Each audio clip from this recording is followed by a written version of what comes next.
안녕하십니까. 이주천TV의 이주천입니다. 오늘 2023년 5월 27일이 되겠습니다. 자, 지난 시간에 이어서 오늘은 강만길 역사학이 죽어야 대한민국 역사 학계가 산다. 이런 좀 약간 좀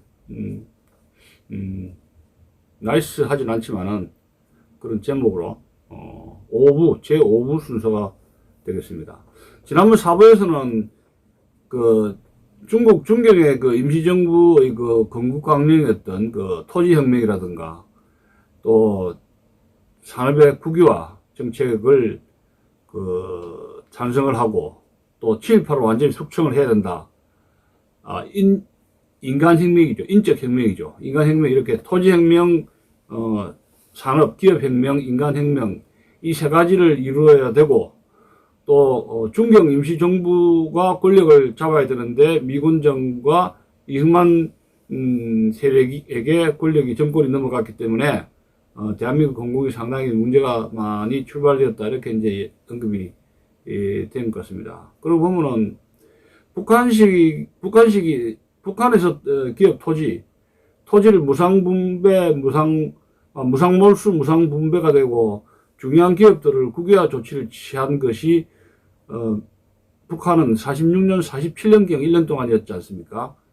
그런데 그런 북조선의 임시인민위원회가 추진했던 급격한 개혁을 찬성하는, 지지하는, 동조하는 그런 입장에 섰던 거는 강만길 교수의 어떤 정책에 있어서 전후 건국 방략에 있어서 대단히 급진적인 성향을 나타내고 있는 것입니다. 그러니까 어떻게 보면은 이런 의식은 굉장히 과격한데 자신의 행동은 거기서 이제 따라가지 못하니까 어떤 행동은 온건한 소셜리스트, 모더레이트 소셜리스트로 보이지만은 생각은 사상적인 차원에서는 대단히 레디컬한 급진적인 radical voice, but moderate action 이렇게 생각할 수가 있는데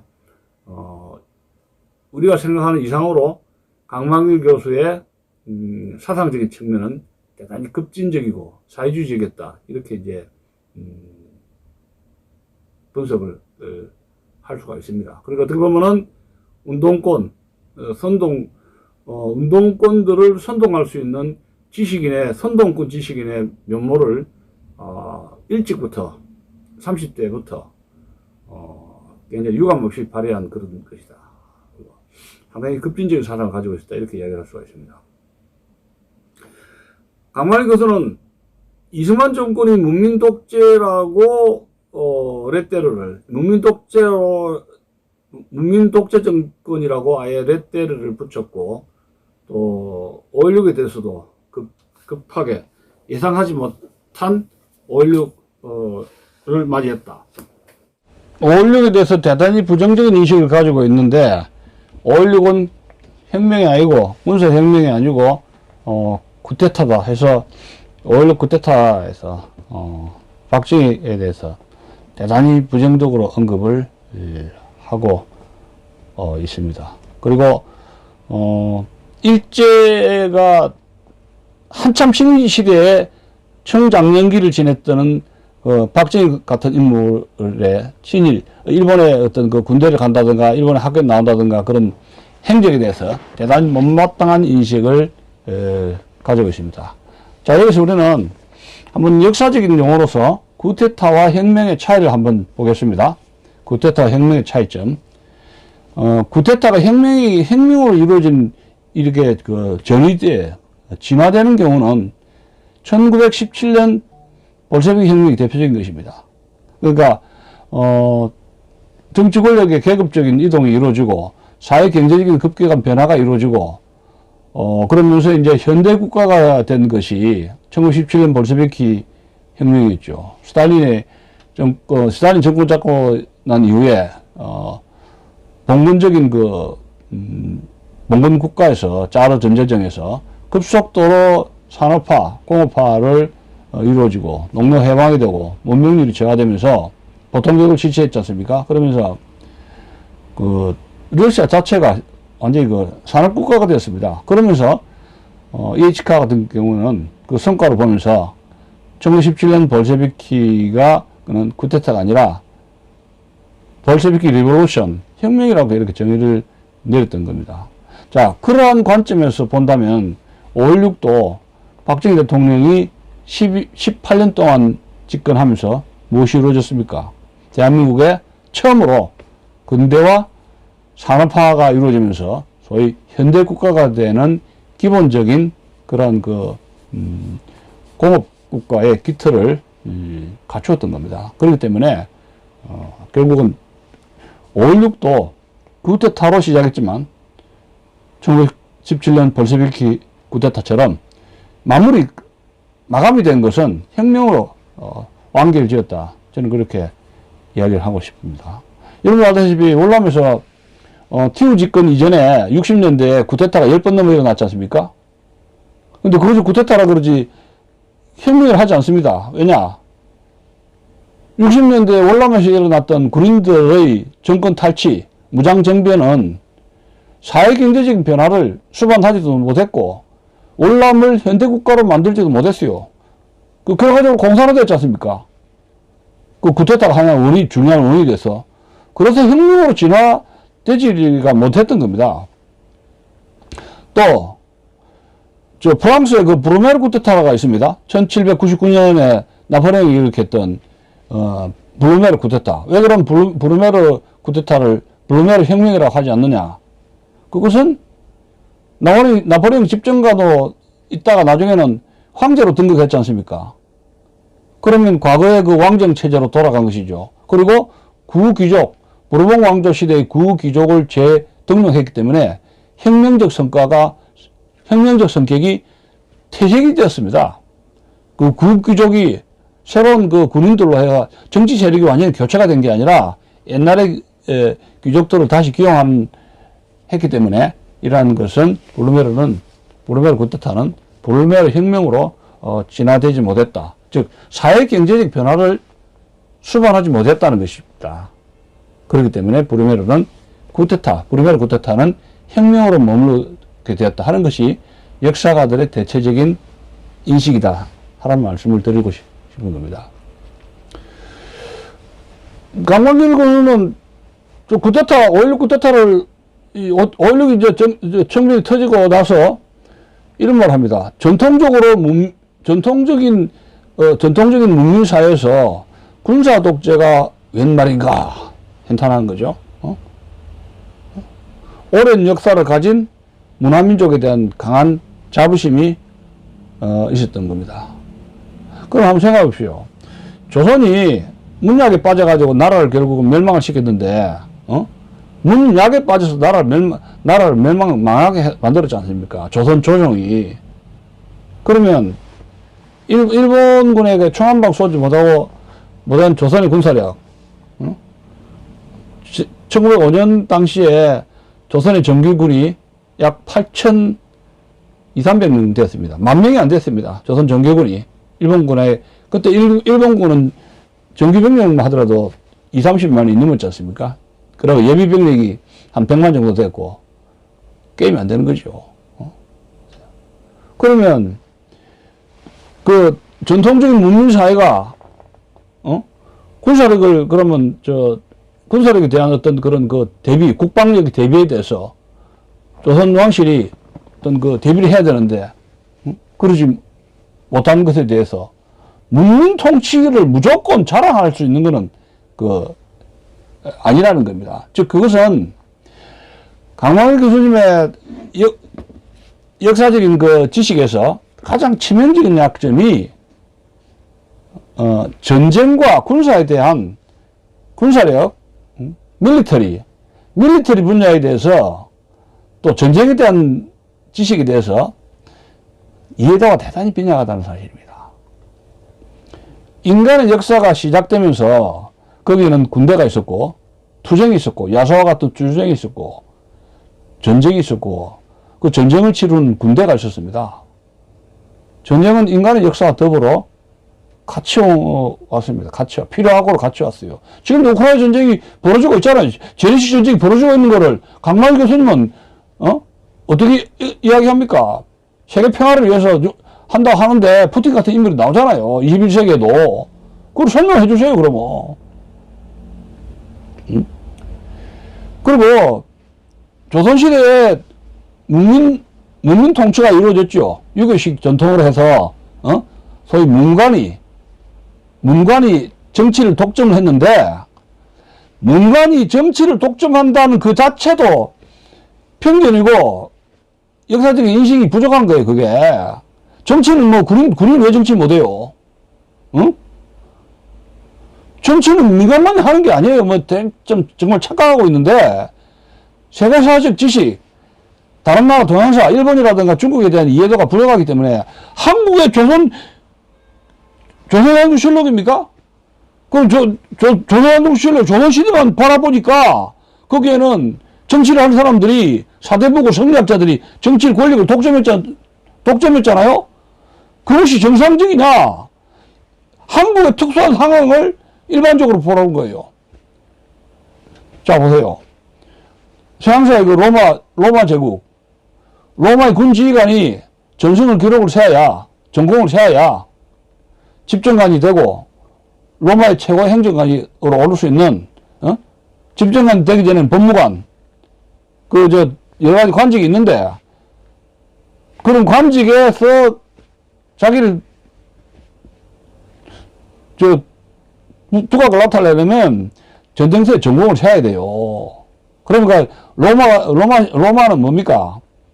군사와 정치, 민간 정치는 동일한, 같이 이렇게 섞여 있어요. 혼합되어 있어요. 응? 전쟁을 모르는 사람은 로마에서 정치를 할 수가 없습니다.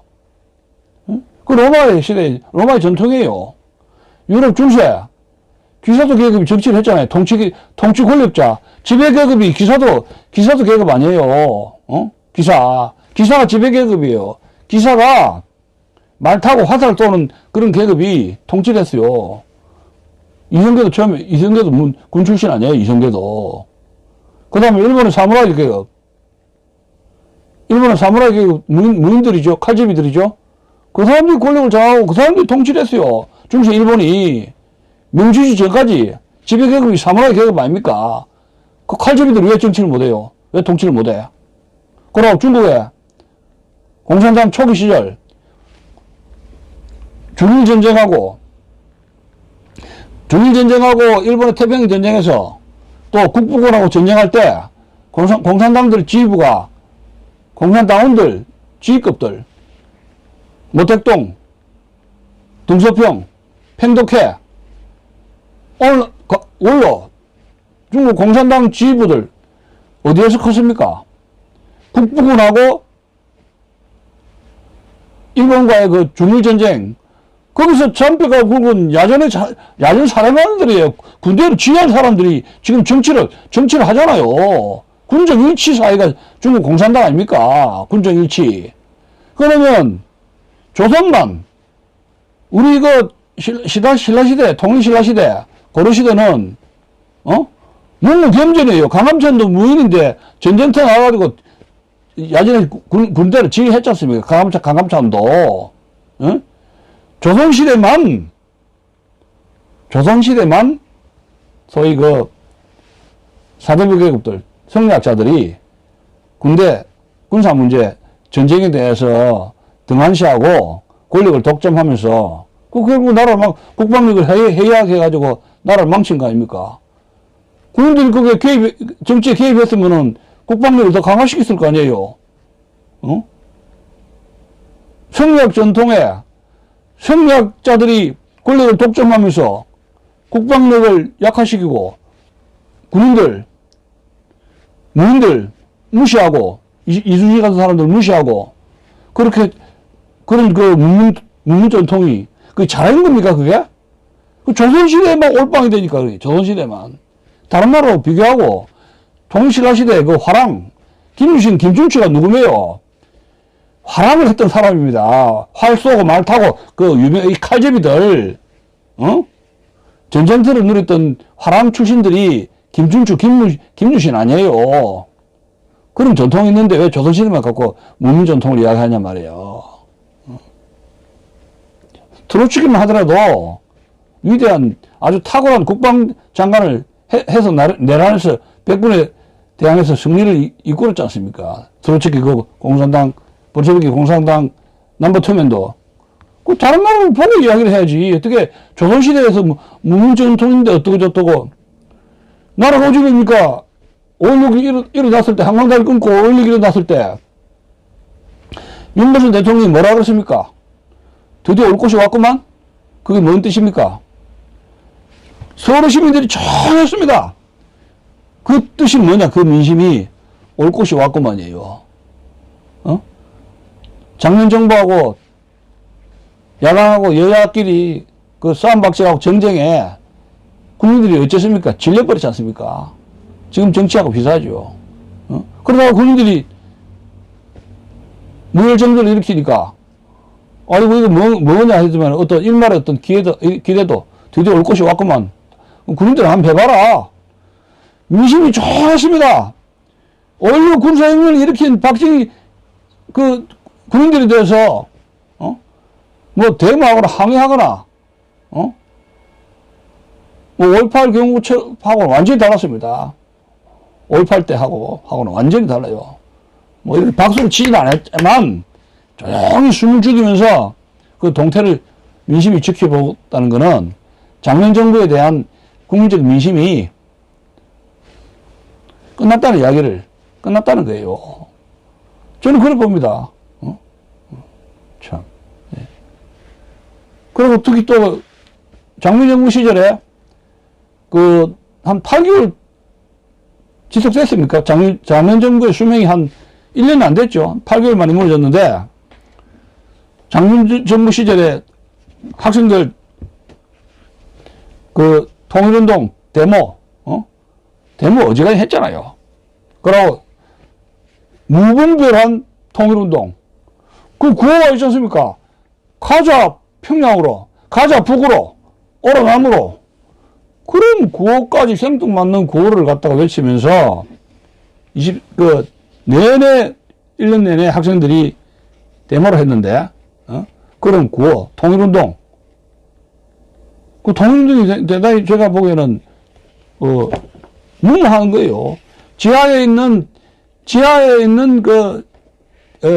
좌익들이 장군 정권이 들어서면서 지하에서 지상으로 올라와가지고 학생들로 하여금 무분별한 통일운동을 부채질한 거 아닙니까? 그 학원들이 학원 등한시하고 혼란에 빠졌는데, 강만일 교수님은 그걸 잘했다고 보십니까? 더 해라. 그렇게 그런 끼가 있어요, 선동끼가. 그 무분별한 평화운동을, 젊은 애들 그럴 수 있지, 이렇게 봤다는데, 저는 그렇게 그걸 무책임하다고 봅니다. 자, 그거 한번 봅시다. 156페이지에. 156페이지 보면은, 강만일 교수의 인식이 잘 드러나고 있습니다. 이거 한번 볼까요? 156페이지. 4.19 주체 세력들의 남북 문제 및 민족 문제에 대한 요구, 즉 평화통일 요구는 불과 7년 전까지 북녘 군대와 총뿌리를 겨누고 싸운 군부와 일본을 지키는 전초기지로서 한반도 남반부를 관리해왔던 미국을 불안케 했다. 야, 이 언어를 쓰더라도 이렇게 씁니다. 이렇게. 자, 보세요. 자, 4.19 주체 세력이 민족 문제에 대해서 평화통일 요구를 했는데, 그 요구는 급진적인 게 아니라 정당하고 일리가 있다, 이런 이야기입니다. 가자 북으로, 오라 남으로 이렇게 해서 학업을 팽개치고 이렇게 연일 평화통일 운동한다는 그런 것이 학생들인데 의그럽지 봐주지 이런 인식이 강했고. 자, 보세요. 한국군이 한국전쟁의 6.25에서 북한 인민개혁군과 싸우는 그 모습에 대한 서술 태도입니다. 7년 전까지 북녘군대라고 그랬어요. 인민개혁군이라 안 하고, 북한군이라 안 하고, 북녘 군대와 총뿌리를 겨누고 싸운 군부. 그러니까 한국 군부가 북한 인민군과 총뿌리를 겨누고 싸운 거에 대해서 그걸 잘했다고 칭찬하는 게 아니라 왜 동족끼리 총뿌리를 겨누고 싸우느냐, 이런 불만이 섞인 기술이에요 이게. 우리는 6.25 남침해가지고 거의 적화되려 해가지고 나라가 공산주의로 거의 낙동강 전선에서 거의 나라가 풍전등화에 몰리면서 간신히 반격을 해가지고 휴전협정을 해가지고 나라를 간신히 찾아서 혹시나 또 쳐들어올까봐 휴전선으로 해서 방어를 하고 있는데, 공격하자는 게 아니에요. 방어를 막고 있는데, 북한의 군대가 선전 보고도 없이 기습 남침을 했는데, 그러면 그 북한 인민개혁군한테 총구를 겨누지 말고 그냥 항복할까요? 이런 식으로 서술하고 있어요. 북녘 군대와 총뿌리를 겨누고 싸운 군부. 더 기가 막힌 거는 이런 겁니다. 미국이 한반도를 한국에 왜 도와줬느냐 하는 건 이런 겁니다. 일본을 지키기 위해서 한국은 일본을 지키는 전초기지의 역할을 했다, 이런 이야기입니다. 여기 보세요. 일본을 지키는 전초기지로서 한반도 남반부를 관리해왔던 미국을 불안케 했다. 미국은 우리나라를 도와준 것이 우리나라 자체의 한국 국민들의 공산화 위험 속에서 한국 국민 자체를 도와주려는 것보다는 일본을 지키기 위한 전초기지로서 어쩔 수 없이 그를 도와줬다, 그런 인식이에요. 그 미국을 안 좋게 보는 거죠. 일본 때문에 할 수 없이 한국을 도왔다, 이렇게 반미 감정이 깊이 있는 겁니다. 누구한테 어떤 영향을 받은지는 뭐 나중에 이야기하고 싶습니다만은 반미 사상이 강하다 하는 점입니다. 그리고 한국군에 대해서도 왜 북한하고 평화통일하지, 잘 지내지, 총뿌리를 겨누냐, 이런 인식이 강해요. 자, 그 다음에 더 보면은 4.19 세대의 평화통일 운동에 대한 강남의 것의 역사인식이 여기 잘 드러나는 게 있습니다. 제가 또 읽어드리겠습니다. 4.19 공간의 평화통일 운동 활성화에 대해서 반감이나 불안감 같은 것은 전혀 느끼지 못했다. 학업을 때려치우고 360 매일 학교에 가가지고 뭡니까? 가자, 북으로 오라, 남으로 하는데, 그런 주장이 가상치 않은 게, 그게 현실적으로 그게 가능한 이야기냔 말입니다. 그거는 공산주의적인 그런 이데올로기적인 세뇌 학습을 하고 모든 것이 감시 체제인데 가라, 함부로 오라 가라 할 수가 있는 거예요? 그렇게 수업도 안 하고 그냥 통일운동 하겠다고 그냥 데모만 하는데, 그런 데 대해서 반감이라든가 불안감 같은 게 없었다 그러잖아요. 그렇다고 해서 강교수는 거기에 휩쓸려가지고 데모한 것도 집회를 한 건 아닌가 봐요, 그냥. 그러기 이래 하라고 선동해 놨지. 아이, 뭐, 해야지요. 자, 그 다음에 더 읽어보겠습니다. 이승만 정권은 어떻게 규정하고 있느냐? 깡패식 독재입니다. 물론 이정재라든가 깡패들이 있긴 있었죠. 50년대, 60년대에 제가 부산에 있을 때, 길거리 가면은 깡패들, 건달들이 담배 피우고, 전봇대에 오줌 누고, 길거리에 20대, 30대 청소년들의 건달들, 실업자들, 푸지기 싫었습니다. 그 자연히 그런 건달들이, 실업자들이 어떻게 됩니까? 무리를 지어가지고 깡패가 됐을 거 아닙니까? 50년대, 60년대 풍경이요. 특히 50년대 길거리에. 예? 이정재라든가 이런 깡패들이 있었잖아요, 실제로. 이승만 정권의 깡패식 독재에 강한 반감을 가지고 있었기 때문에, 깡패식 독재. 이게 역사학자가 아니면은 또 이해가 되는데, 아무리 이승만 정권이 밉다 하더라도 이런 식 용어는 아니잖아요. 북한은 가만 교수는 어떻게 기술하고 있어요? 깡패식 독재라고도 하지도 않고 공산당 독재라고도 하지도 않아요. 그럼 북한식 독재는 뭔 독재예요? 사회주의식 독재, 무슨 독재예요? 아주 일치 말 안 합니다. 좋아요. 자, 4.19 공간의 혼란을 민주주의 발전 과정으로 이해했던 것 같고, 이렇게 혼란이 일어나는데 이게 민주주의로 되는구나. 이렇게 하다 보면 민주주의 정착 되겠지. 민주주의에 대한 광신입니다. 민주주의의 발전 과정으로 이해했던 것 같고, 따라서 통일운동의 활성화도 오히려 자연스러운 현상으로 받아들였던 것 같다.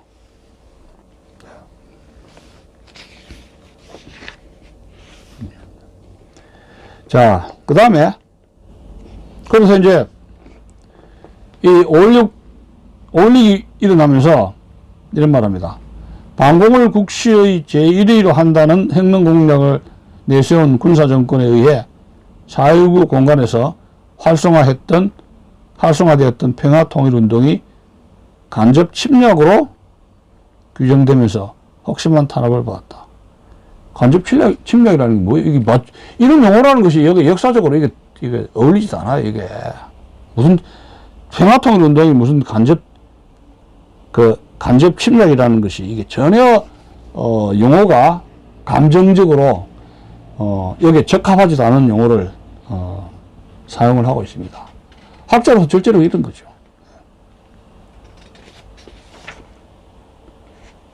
자, 그 다음에 이제, 박정희에 대한 어떤 그런 인식을 여기서 이제 또 알 수가 있는 것이 박정희. 자, 박정희에 대한 인식이 어떤가 한번 봅시다. 아주 격렬한 증오심을 갖고 있어요. 뭐 자기와 직접적인 관계는 없는데 한번 봅시다. 독립유공자 표창은 일본 제국주의의 괴뢰 만주국 군관학교와 일본 육군사관학교를 졸업한 만군 장교였다가 해방 후에는 국군 장교가 되어 군사 쿠데타를 감행함으로써 성립된 박정희 정권이 집권자 자신의 친일 격려 약점을 덮기 위한 시책이라는 평이 당시에도 있었다. 자, 여기서 이제 말씀드리고 싶은 것이, 박정희가, 만주 군관학교 같지 않습니까? 군관학교에 상당히 우수한 성적이 있었는데, 그게 이런 나옵니다. 괴뢰 만주국 군관학교라고 하고 있고, 또, 그래서 여기 만주국 군관학교에서 공부를 했다는 점에 대해서, 군사혁명을 일으켰다는 데서 군사 쿠데타 대단히 불만스럽게 생각을 하고 있습니다. 그러면 기왕이면 독립군 출신들이 권력을 잡으려면 독립군 출신들이 권력을 잡았어야 한다, 그런 생각을 하게 됩니다. 자, 또 162페이지 보면은 이제 고려 말기 고려 때는 무신 정권이 있었죠. 그런 데 언급을 한번 봅시다. 고려 말기 몽고 침략에 대항하기 위하여 일시 성립되었던 무인 정권을 제외하고는 문민 통치의 전통이 뿌리를 내렸었다. 지금 고려의 무신 정권, 칼제비들 상당히 오랫동안 진행됐지 않습니까? 무신 정권이. 그러나 여기서 보면 일시적으로 성립됐다고 보기 어렵습니다. 고려 말기 때랑 상당히 장기적으로 무신 정권이 진행이 되었다는 것을 진행되었고, 그 뒤에 한번 봅시다. 그 뒤에 5.16에 대해서 얼마나 비판적인 입장을 가지고 있냐면 또 그 밑에 한번 기술해 보겠습니다. 해방 10여 년 후에 외세 침략 시기 침략자 쪽에 몸담았던 인물이, 자, 박정희를 이야기합니다. 외세 침략 시기 침략자 쪽에 몸담았던 인물, 이 박정희입니다. 인물이 중심이 된 군사 독재 정권이 성립되었다면, 그리고 그 사회가 부의문명 사회가 아니고 반만 년의 역사를 가진 문화 민족 사회라면 그것은 하나의 역사적 오점이지 않을까 생각해 볼 만하다. 5.16 군사정변 쿠데타 때문에 어떻게 해요? 단만년 역사를 가진 문화민족 사회가 하나의 오점이 됐다. 이렇게 이제 인식을 하는 것입니다. 자, 여러분 한번 생각해 보십시오. 5.16 군사혁명이 없었다면은 우리나라가 과연 현대국가가 되었겠습니까? 제가 나중에 언급하겠습니다만은 그 장민으로 하여금 민주주의 한다 해가지고 한 몇 년, 4년, 5년 해도 경제성장, 경제개발, 박정희 정권처럼 경제개발 5개년 계획을 해가지고 1차, 2차, 3차, 4차 해가지고 쭉 이렇게 공업화 과정을 겪을 수 있는 힘이 있었겠습니까? 여러분 어떻게 생각하세요? 2차 대전 이후에, 이집트의 나세르, 또 1차 대전 끝나고 나서 케말 파샤도 군 출신 아닙니까? 다른 나라도 군인들이, 이집트도 나세르 쿠데타 일으켰죠. 케말 파샤도 정변을 일으켰잖아요. 군인들이 정치하는 사람 하는 경우 많아요. 민간인 하는 게 아닙니다, 정치는. 그 착각을 해도 큰 착각하는 거예요, 그거는. 세계사의 종합적인 흐름을, 잘 이해를 못 하시는 것 같아. 한국이 조선시대에 500년 동안에, 성리학자들이 6.25 경제를 달달달 외운 사람들이 권력을 독점해서 정치, 경제, 사회, 문화, 영역, 모든 걸 장악해서 정치를 한 것이 그런 것은 스페셜, 특이한 케이스지.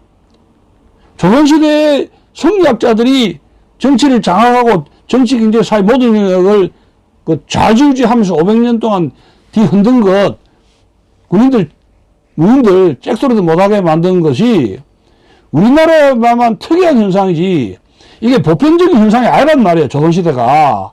근데 가만히 보시면 조선시대 500년 동안의 문민 전통, 이것이 정상적으로 생각하는 거예요.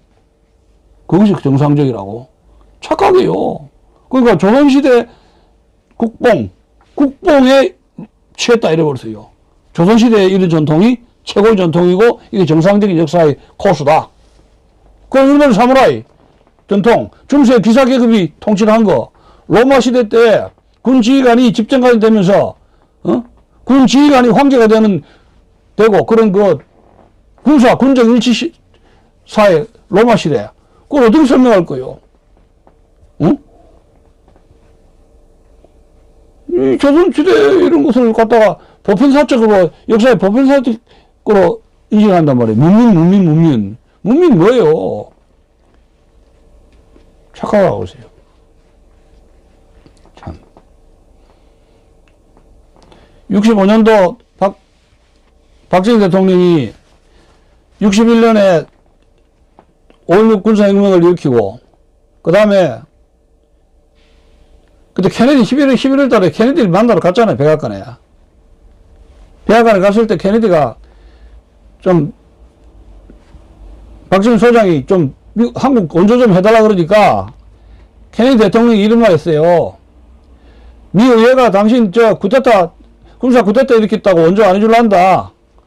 일본하고 한일협정 맺어가지고 일본으로부터 배상금 타가지고 거기서 일본하고 협력 통해서 경제적 이익 채라. 그랬단 말이에요. 근데 박정희 소장이 로버트 케네디는 군사 쿠데타 일으켰다 해가지고 아주 거만합니다. 로버트 케네디가. 박정희에 대한 태도가 보통 거만한 게 아니에요. 눈물을 흘리면서 국내에 돌아갔는데 국내 반일 감정 때문에 일본과 협상할 수가 없어요. 반일 감정 때문에. 이승만 대통령도 일본하고 한일협정 회담을 10번 넘어 만났는데 그러다 뭐니 해가지고 타결을 못 지었잖아요. 그러다가 3.15 부정선거 터져서 권좌에서 물러났잖아요. 그러다 보니까 같은 분단국가인 서독이 탁 떠올란 거예요. 서독은 우리를 이해할 것이다. 거기도 우리도 분단국가, 독일도 분단국가. 독일도 그게 6.25 전후로 해가지고 경제성장을 한 나라가 두 나라였습니다. 일본, 한국전쟁 특수 그 다음에 유럽의 전쟁, 6.25 전쟁의 특수는 독일이에요. 서독이니까. 그 라인강이 기적이죠. 독일이 경제적으로 꽉 부흥을 했는데, 박정희 대통령이 궁즉통, 궁하면 통한다. 독일로 가자. 서독으로 가자. 이렇게 된 거예요. 마침 서독에 대한민국에서 광부 간호원들 가가지고 노동력을 벌고 병원에서 그 광산에서 돈을 벌고 있었지 않습니까? 막장 노동하면서. 그래서 거기 가서 에르하르트 대통령한테 사정 해가지고 마르크 좀 빌려주시오. 독일 차관이 그래서 시작된 거 아닙니까?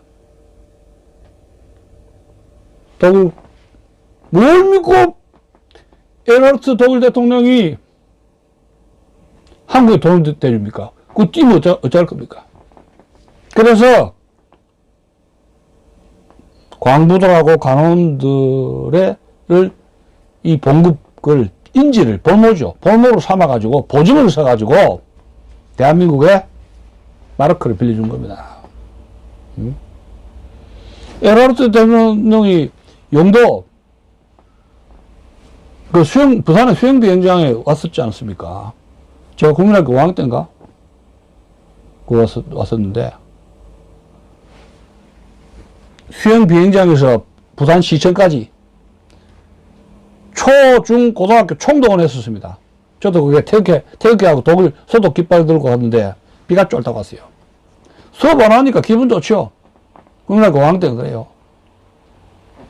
소낙비가 쏟아지는데, 한 20-30분 쏟아졌어요.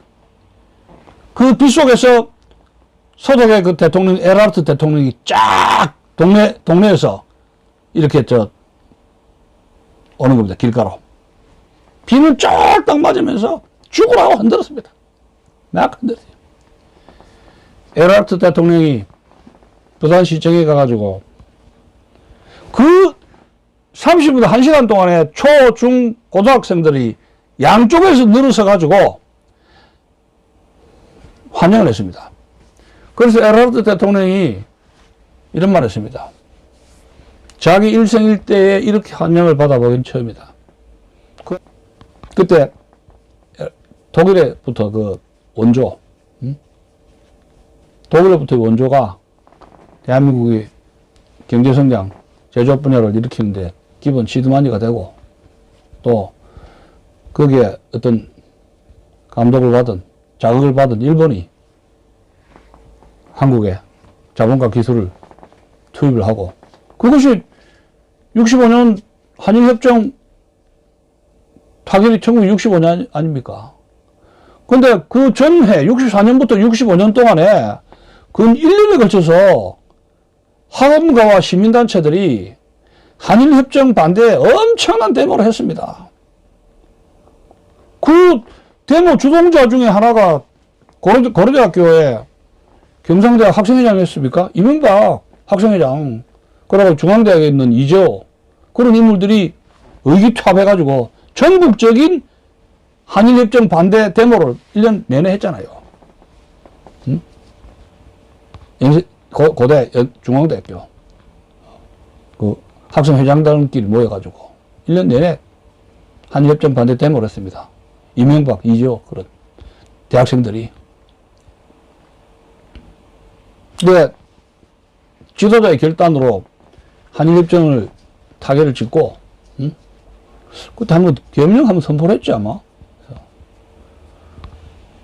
그래가지고, 유상, 무상, 총 8억을 일본으로부터 받아냈지 않습니까?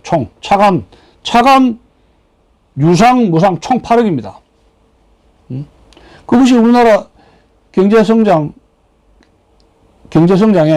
오늘날 현대국가를 만드는데 아주 중요한 시드마니가 된 거는 제가 이거 길게 이야기를 하고 싶지는 않습니다. 특히 여러분, 오늘날 중화학공업의 기관차 역할을 한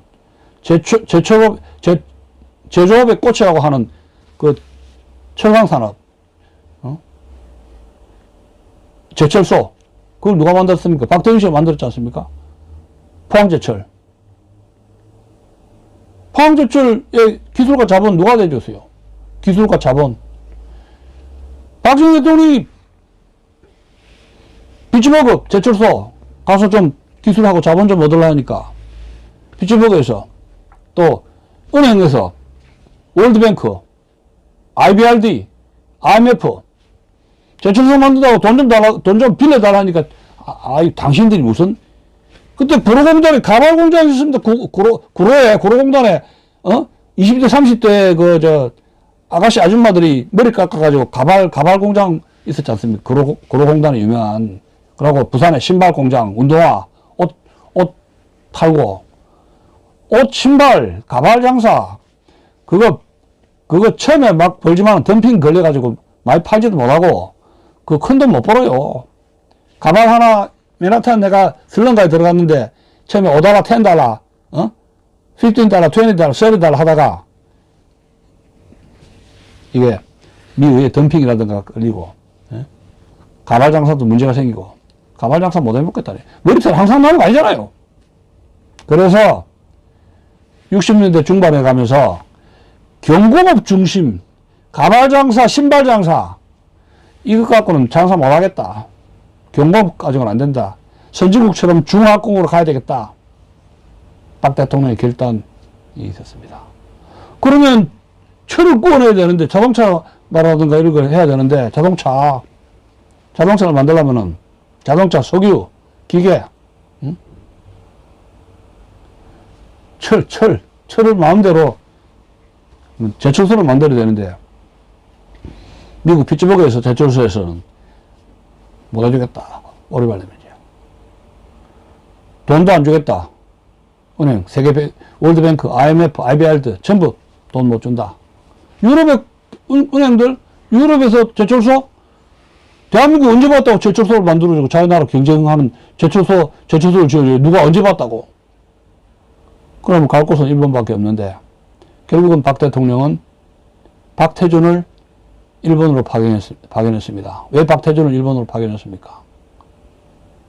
가장 일본어를, 박태준이가 아버지 따라서 직영공입니까? 거기 가서 중학교 때 일본에 있었기 때문에 가장 그 부하 중에서는 일본어를 완벽하게 한 게 박태준이었어요. 그 비서실장 했잖아요. 박정희 소장의 비서실장. 일본에 파견해가지고 사정 하다시피 해가지고 제철소 기술을 이전해주겠다는 약속을 받아낸 게 박태준의 공로입니다. 그래서 포항제철이 포항에 만들어졌던 겁니다. 포항에 기술은 일본 사람들이 와서 기술을 공유해 주는 것이고, 거기 들어가는 돈은 8억 달러. 일본이 우리에게 유상, 무상, 차관 총 8억 달러 준 것에서 포함된 겁니다. 그것을 지불해 준 거예요. 그 돈에 포함된 거예요. 포항제철을 짓는 돈이 어마어마하게 갔습니다. 그래서 박태준 씨는 아침마다 아침 8시에 그 포항만 부지에서 일장의 연설을 하게 됩니다. 우리가 이 공장을 만들어내지 못하면 우리는 국민들에게 볼 면목이 없다. 왜냐? 이것은 그 8억 달러 한일협정 그 8억 달러 배상금에 그 국민들이 피땀 흘린 그 돈이란 말이야.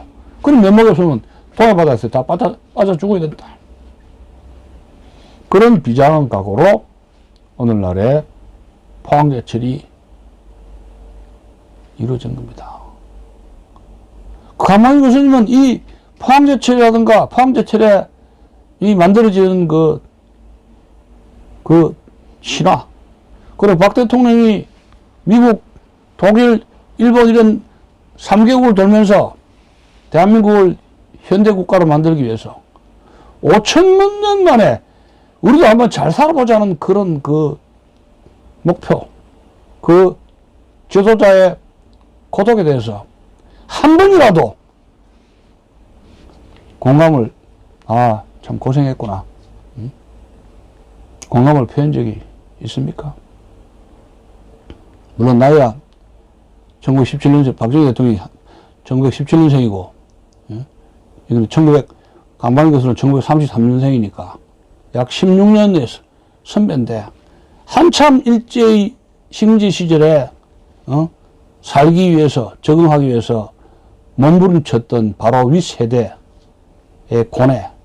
역사가들은 저쪽에 그 시대로 돌아가서 그 시절에 대한 이해를 하면서 이렇게 자기 역사인식을 주장을 해야 되는 거예요.